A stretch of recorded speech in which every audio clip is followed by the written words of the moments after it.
Hello students, welcome to my channel. तो आज हम करेंगे चैप्टर नंबर 5 अरिथमेटिक प्रोग्रेशंस का एग्जांपल नंबर 13। हमें दिया है how many terms of the AP 24, 21, 18 and so on must be taken so that their sum is 78। तो इस एग्जांपल में हमें ये एपी दी हुई है और बोला है कि इस एपी में कितनी नंबर ऑफ टर्म्स होंगी ताकि जब हम उनका सम करें तो हमें 78 मिले। ठीक है, अब ये सम जो दिया है हमें, ये कितनी टर्म्स का दिया है हमें नहीं पता। ठीक है, तो हमें number of terms find out करके बताना है। ठीक है, तो चलिए करते हैं सॉल्यूशन में। सबसे पहले हम क्या करेंगे, हमें जो एपी दी हुई है क्वेश्चन में वो हम लिख लेंगे। ठीक है, तो फटाफट से मैं ये एपी लिख लेती हूँ। अब यहाँ से हमें क्या क्या पता लग रहा है, देखिए फर्स्ट टर्म क्या दे रखी है हमें 24, तो ए क्या हो जाएगा हमारे पास 24। कॉमन डिफरेंस हम निकाल लेते हैं, तो सेकंड टर्म में से हम फर्स्ट टर्म को माइनस कर लेंगे तो कॉमन डिफरेंस हमारे पास आ जाएगा -3। ठीक है, और हमें सम दिया है 78। ठीक है, नहीं पता कि कितनी नंबर ऑफ टर्म्स का है, तो यानी कि हम क्या लिखेंगे, SN हमें कितना दिया है 78। ठीक है, और हमें N फाइंड आउट करके बताना है। ठीक है, तो चलिए करते हैं। हम क्या करेंगे, SN का फॉर्मूला लगाएंगे और वो यूज करके हम क्या करेंगे, N फाइंड आउट कर लेंगे। ठीक है, तो देखिए यहाँ पर हमें SN का वैल्यू दे रखा है ना 78। ठीक है, तो हम यहाँ पर सम का फॉर्मूला लगाएंगे, तो सम का फॉर्मूला क्या होता है हमारे पास, n/2 2a plus n-1 into D.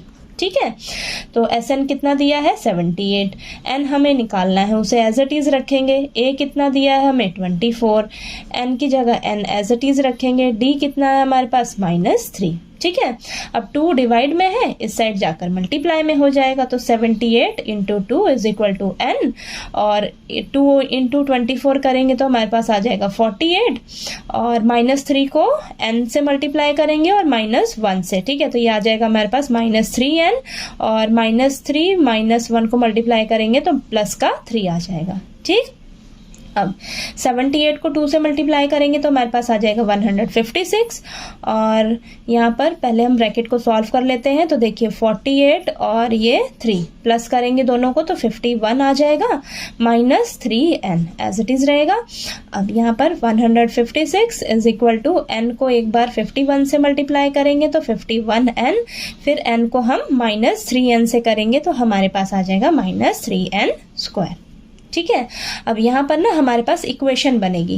देखिए यहाँ हम 156 को एज इट इज यहीं पर रखती हूँ मैं, और बाकी सभी को मैं इस साइड लेकर आती हूँ, क्योंकि माइनस का 3n² है ना, हमें पॉजिटिव का चाहिए ये। ठीक है, तो मैं इधर लेकर आऊंगी इसे, तो ये प्लस का 3n² हो जाएगा, और ये प्लस का 51n है इक्वल टू के इधर लेकर आएंगे तो माइनस का 51 आ जाएगा, और ये प्लस का 156 एज इट इज रहेगा इज इक्वल टू 0। ठीक है, तो मैंने इन दोनों को शिफ्ट किया है इस साइड। ठीक है, तो इनके साइन जो है वो चेंज हो जाएंगे। ठीक, तो n² वाली टर्म को मैंने पहले रखा है, फिर n वाली टर्म को रखा है, फिर कांस्टेंट नंबर को रखा है। ठीक है, अब यहाँ से देखिए आपके पास कॉमन निकल कर आ रहा है 3। ठीक, 3 कॉमन ले लेंगे तो हमारे पास क्या आ जाएगा, n² माइनस यहाँ पर 17n प्लस 52। ठीक है, इज इक्वल टू 0। अब जो 3 है इस साइड जाकर 0 के नीचे आएगा तो वो तो 0 हो जाएगा, तो हमारे पास देखिए इक्वेशन क्या बन गई, n² माइनस 17n प्लस 52। ठीक है, तो ये हमारे पास इक्वेशन आ गई। अब इस इक्वेशन को हम सॉल्व करके क्या करेंगे, n का वैल्यू जो है वो फाइंड आउट करेंगे। ठीक है, तो यहाँ पर देखिए मैं दोबारा से इक्वेशन को लिख लेती हूँ, n² minus 17n plus 52 is equal to 0। ठीक, तो अब इस इक्वेशन को मैं सॉल्व करती हूँ फैक्टराइजेशन मेथड से। ठीक है, तो यहाँ पर देखिए अब मिडल टर्म को हम क्या करेंगे, इसके फैक्टर्स निकालेंगे, तो n² माइनस यहाँ पर मैं ब्रैकेट लगा लेती हूँ ये। अब ब्रैकेट में ना यहाँ पर 2 नंबर्स आएंगे।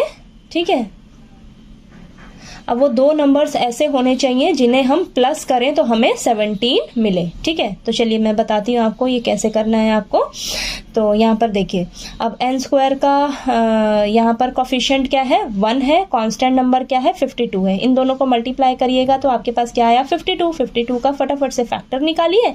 ठीक है, तो 52 के फैक्टर्स क्या आएंगे, देखिए यहाँ पर 2 फिर 26 अगेन 2 पे डिवाइड होगा, फिर यहाँ 13 आएगा, ये 13। ठीक है, तो क्या है फैक्टर 2 इंटू 2 इंटू 13।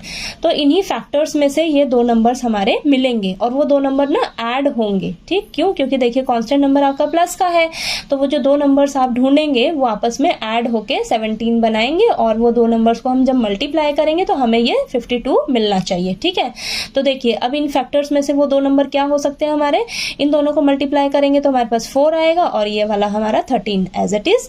तो जब हम 4 + 13 करके देखती हूं मैं तो मेरे पास 17 आ रहा है, और जब मैं 4 × 13 करती हूं तो मेरे पास आ रहा है 52।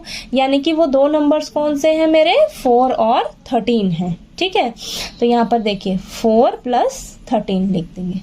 ठीक है, तो अब मैंने फैक्टर्स कैसे निकाले, ये हमारी इक्वेशन है।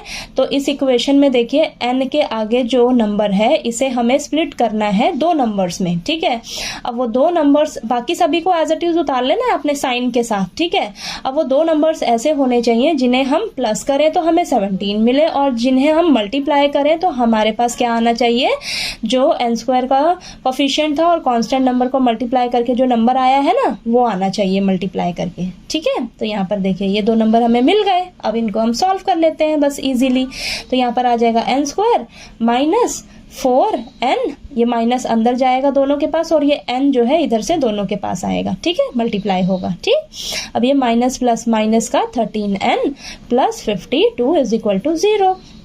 यहाँ से n कॉमन लीजिए, अब इन दोनों टर्म्स को लेंगे और इन दोनों टर्म्स को, तो यहाँ से n कॉमन लेंगे तो हमारे पास आएगा n - 4 और यहाँ से यही सेम इधर भी बनाना है हमें, तो -13 कॉमन लेंगे तो यहाँ अंदर बचेगा n - 4 = 0। अब इस इक्वेशन में देखिए n - 4 यहाँ पर भी है, n - 4 यहाँ पर भी है, तो n - 4 हमने कॉमन ले लिया, तो यहाँ से क्या बचेगा हमारे पास n और यहाँ से क्या बचेगा हमारे पास -13 = 0। तो यहाँ पर देखिए n - 4 को एक बार हम 0 के इक्वल रखेंगे और एक बार हम n - 13 को 0 के इक्वल रखेंगे। तो यहाँ पर हमारे पास n का वैल्यू -4 है, इस साइड जाकर +4 हो जाएगा और यहाँ पर -13 है, इस साइड जाकर +13 हो जाएगा।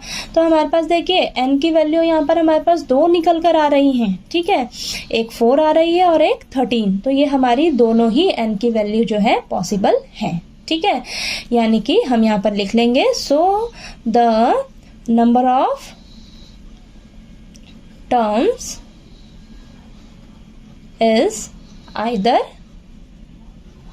4 और 13। ठीक है, तो इस एपी में जब आप 4 टर्म्स का सम करोगे तो भी आपके पास 78 आएगा और जब आप यहाँ पर 13 टर्म्स होंगी तो उनका भी अगर आप सम करिएगा तो आपके पास 78 ही आएगा। ठीक है, तो चलिए यहाँ पर आपको ये एग्जाम्पल नंबर 13 जो है वो अच्छे से समझ आ गया होगा। कहीं कोई डाउट आया आपको तो प्लीज़ आप मेरे से पूछिएगा, और अगर मेरा पढ़ाया हुआ आपको अच्छा लगे तो प्लीज़ वीडियो को लाइक कीजिए, शेयर कीजिए और ज़्यादा से ज़्यादा सब्सक्राइब कीजिएगा मेरे चैनल को। Thank you so much.